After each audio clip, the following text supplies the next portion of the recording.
প্রথমে অনুরোধ করছি আপনারা যারা ভিডিওটি দেখছেন তারা অবশ্যই যারা ইউটিউবে দেখছেন তারা সঙ্গে সঙ্গে সাবস্ক্রাইব করবেন এবং যারা ফেসবুকে দেখছেন তারা অবশ্যই শেয়ার করবেন, লাইক করবেন, কমেন্ট করবেন। দর্শকরা, পঞ্চায়েত নির্বাচন আপনারা জানেন পিছিয়ে গেল। আগামী 20 তারিখ গতকাল শুনানি হওয়ার কথা ছিল, আদালতে সেটা হয়নি, তো শুনানি স্থগিত রাখা হয়েছে এবং আগামী 20 তারিখ আদালতে ফের শুনানি হবে। আদালতে যখন শুনানি চলছিল গতকাল, তখন মুখ্যমন্ত্রী ক্যাবিনেট বৈঠক সেরে যখন সাংবাদিকদের সঙ্গে কথা বলছিলেন, তখন মুখ্যমন্ত্রী বলেছিলেন যে 10 তারিখ যদি নোটিফিকেশন না দেওয়া হয় তাহলে 10 তারিখ যদি আদালত কোনো সিদ্ধান্ত না নেয় তাহলে কোনোভাবেই পঞ্চায়েত নির্বাচন করানো সম্ভব হবে না। মানে ধরুন এই যে 1 মাস বা 2 মাসের মধ্যে করার কথা সেটা হবে না, সেটা হবে ম্যাট্রিক বা হায়ার সেকেন্ডারি পরীক্ষা যেগুলো হচ্ছে, অর্থাৎ ধরুন মার্চ এপ্রিলের আগে পঞ্চায়েত নির্বাচন হওয়ার কোনো সম্ভাবনা নেই, এমন ইঙ্গিত মুখ্যমন্ত্রী দিয়েছেন। আপনার শুনুন মুখ্যমন্ত্রী কি বলেছেন। সাধাৰণতে চৰকাৰসমূহে পঞ্চায়ত পাতিব নোখোজে, যে আমি পঞ্চায়ত নাপাতো, ইমান ইলেকশ্যনত আমি ৰিস্ক নলওঁ।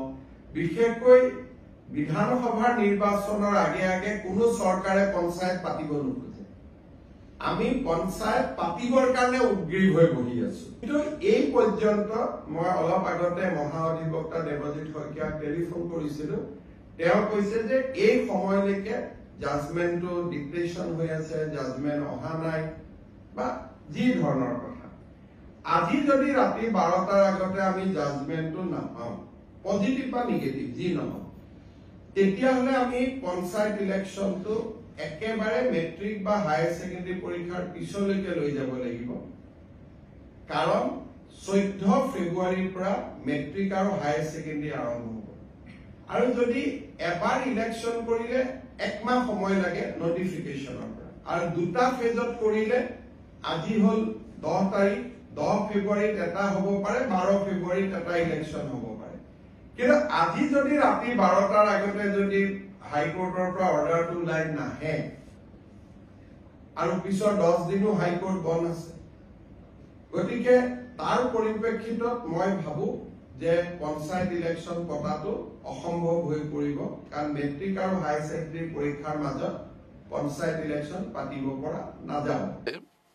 এখন কেন আদালতে মামলা উঠলো পঞ্চায়েত নির্বাচন নিয়ে, এটা এক নম্বর। এখন যদি আমরা এগুলো গবেষণা করতে যাই তাহলে যে প্রশ্ন সামনে আসছে হলো সেটা কেন আদালতে পঞ্চায়েত নির্বাচন নিয়ে মামলাটা হয়েছে। পঞ্চায়েত নির্বাচন নিয়ে একটা বা দুটো মামলা হয়নি, পঞ্চায়েতের যে ডিলিমিটেশন হয়েছে সেটা নিয়ে মূলত মামলাগুলো হয়েছে এবং এই মামলাগুলোতে যথেষ্ট যুক্তি উপস্থাপন করা হয়েছে, যার জন্য আদালত গত 9 তারিখ বা 6 ঘন্টার শুনানি, 9 তারিখ নয়, গত 7 তারিখ বা 6 ঘন্টা শুনানির পরও আদালত আবার একটা তারিখ দিয়েছিল। অর্থাৎ আদালতের কাছে এমন কিছু তথ্য বা এমন কিছু যুক্তি হাজির করা হয়েছে যাতে আদালতের মনে হয়েছে যে অনেক ক্ষেত্রে ডিলিমিটেশনটা ঠিক করে করা হয়নি। এরই ফাঁকে সরকার একটা আবেদন করেছিল আদালতে, হাইকোর্টে, যে আবেদনে সরকার বলেছে ঠিক আছে, যেগুলো আসন নিয়ে, যেগুলো পঞ্চায়েত নিয়ে ডিলিমিটেশন নিয়ে আপত্তি আছে সেগুলো বাদ দিয়ে বাকিগুলো তো করানো যায়। আদালত এই যুক্তি সরকারের মানেনি, আদালত বলেছে না, হলে একসঙ্গেই হবে। তো এটা একটা বিরাট ঘটনা যে পঞ্চায়েত নির্বাচন আদালতে মামলার জন্য পঞ্চায়েত নির্বাচন হতে পারলো না। শিলচর পুর নিগমের ক্ষেত্রেও একটা মামলা কমপক্ষে 2 বছর নিগম প্রক্রিয়াকে ঝুলিয়ে দিয়েছে। পঞ্চায়েতের ক্ষেত্রেও কি এরকম হবে? মুখ্যমন্ত্রী বলছেন যে তিনি নিজে উদ্গ্রীব হয়ে, রাজ্য সরকার উদ্গ্রীব হয়ে পঞ্চায়েত নির্বাচন করাচ্ছে। যেহেতু পঞ্চায়েত নির্বাচন রাজ্য সরকার করাচ্ছে, তাই সরকার চাইবে নির্বাচন করাতে, যেখানে অন্য রাজ্যে নির্বাচন সরকার করাতে, বিশেষ করে বিধানসভা নির্বাচনের আগে পঞ্চায়েত নির্বাচন করাতে কোনো সরকার চায় না, কারণ একটা ঝুঁকি থেকে যায়। তো তারপরেও আমরা পঞ্চায়েত নির্বাচন করাতে চাইছি, এটা বলছেন মুখ্যমন্ত্রী। কিন্তু আমি একটা প্রশ্ন এখানে আনছি যে আজকে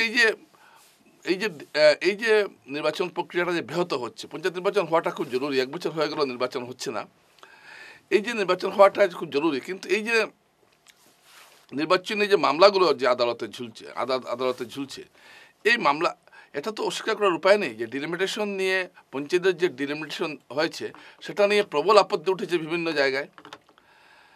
এমনকি এমনকি আমি এটা এমন নয় যে বিরোধীরাই আপত্তি করছেন, বিজেপি দলের ভিতরে আপত্তি উঠছে, যেমন কাঠিগড়াতে প্রবল আপত্তি পঞ্চায়েতের ডিলিমিটেশন নিয়ে।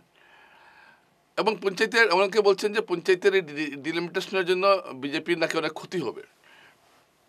বিজেপির কারণ এগুলো করা হয়েছে, ডিলিমিটেশন করা হয়েছে মোটামুটি মণ্ডলগুলোর অনেক ক্ষেত্রে মণ্ডলের অনুমতি না নিয়ে, মণ্ডলের সঙ্গে আলোচনা না করেও ডিলিমিটেশন করা হয়েছে। আর যেখানে সংখ্যালঘু অধ্যুষিত যেগুলো আছে জিপি, তাদের অন্য ধরনের অভিযোগ রয়েছে। সুনাইতে অনেকগুলো অভিযোগ উঠেছে, সুনাইতে জিপির সংখ্যা কমানো হয়েছে এবং জিপি এবং দেখা গেছে যে শুধু এবং কাঠিগোড়া তো দেখা গেছে নদীর এক পারে এক জিপি, একটা জিপির একটা অংশ নদীর এই পারে, আরেকটা অংশ ওই পারে।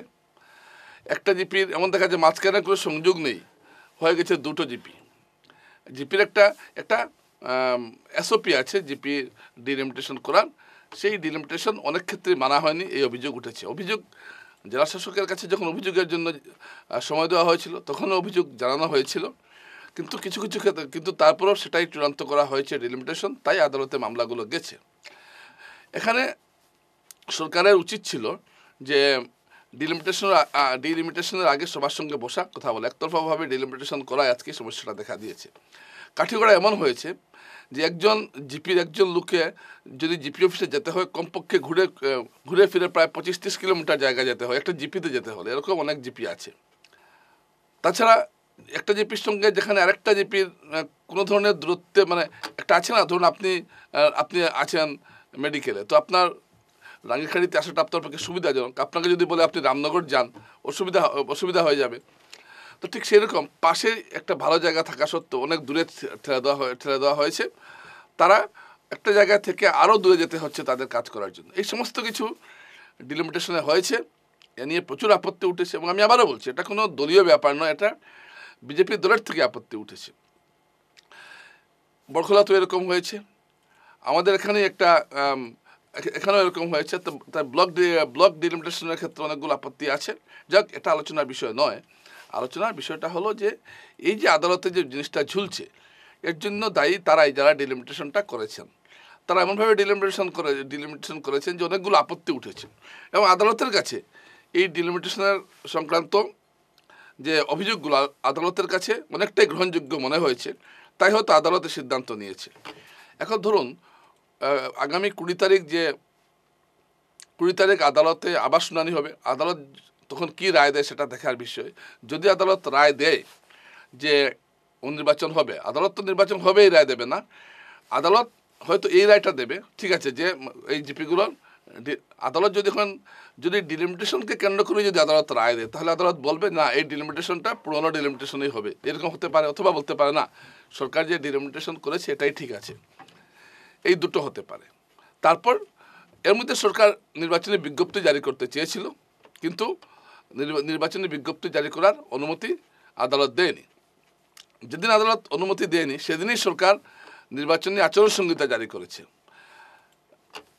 নির্বাচনী নির্ঘণ্ট ঘোষণার পর সাধারণত আমরা দেখি নির্বাচনী আচরণবিধি জারি হয়, কিন্তু এখানে আচরণবিধিটা আগে জারি হয়েছে।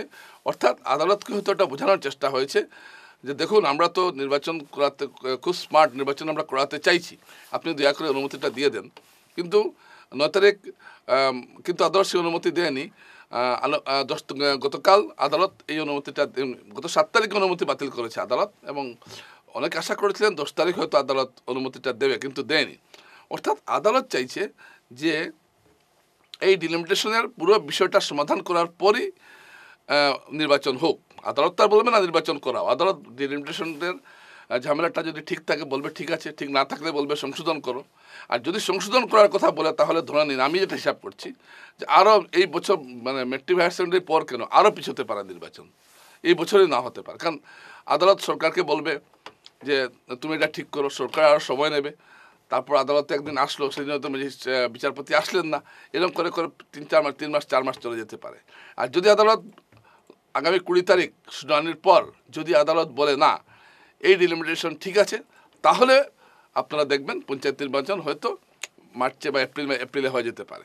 যদি আদালত যদি আরও সময় নেয় বা আরও ধরুন 10 দিন সময় নেয় বা আবার শুনানির দিন ধার্য করে, বা ধরুন আদালত যদি বলে না এই অমুক অমুক জিপির কমপ্লেনগুলো নিয়ে তদন্ত করে ফেয়ার ডিলিমিটেশন করে রিপোর্ট জমা দিন, তাহলে বুঝুন কতটা সময় লাগবে। তো এই যে বিষয়গুলো স্পর্শকাতর বিষয়, এগুলোর জন্য যাই হোক এগুলো, তবে একটা কথা, কয়েকটা জিপির জন্য সারা রাজ্যের পঞ্চায়েত নির্বাচনটা হতে পারছে না, এটা একটা দুঃখজনক ঘটনা। পঞ্চায়েত নির্বাচন হওয়াটা উচিত, কারণ পঞ্চায়েতের মাধ্যমে গরিব মানুষের কাছে অনেক তহবিল পৌঁছয়, গ্রামের উন্নতি হয়। তা সেই নির্বাচনটা এতদিন ধরে পিছিয়ে আছে, সেটা তাড়াতাড়ি হওয়াটা উচিত।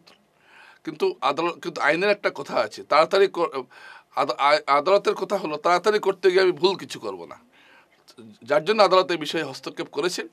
আগামী সবাই এখন অধীর আগ্রহে তাকিয়ে আছেন 20 তারিখের ভিতরে। কিন্তু আমি আবারও বলছি, যদি 20 তারিখ আদালত বলে যে ডিলিমিটেশন ঠিক আছে, তবেই নির্বাচন হতে পারবে মার্চে। যদি আদালত কোনো কারণে বলে যে না, এটি ডিলিমিটেশন ঠিক নয়, এটাকে ঠিকঠাক করে রিপোর্ট দাও, তাহলে কিন্তু 2 মাস কেন 5-6 মাস বা এই বছর পিছিয়ে যেতে পারে, হয়তো বিধানসভা নির্বাচনের পরেও হতে পারে। এটা কিন্তু একটা ঘটনা। তাই আমরা অধীর আগ্রহে অপেক্ষা করে আছি 20 তারিখের দিকে, দেখি কি হয়। নমস্কার।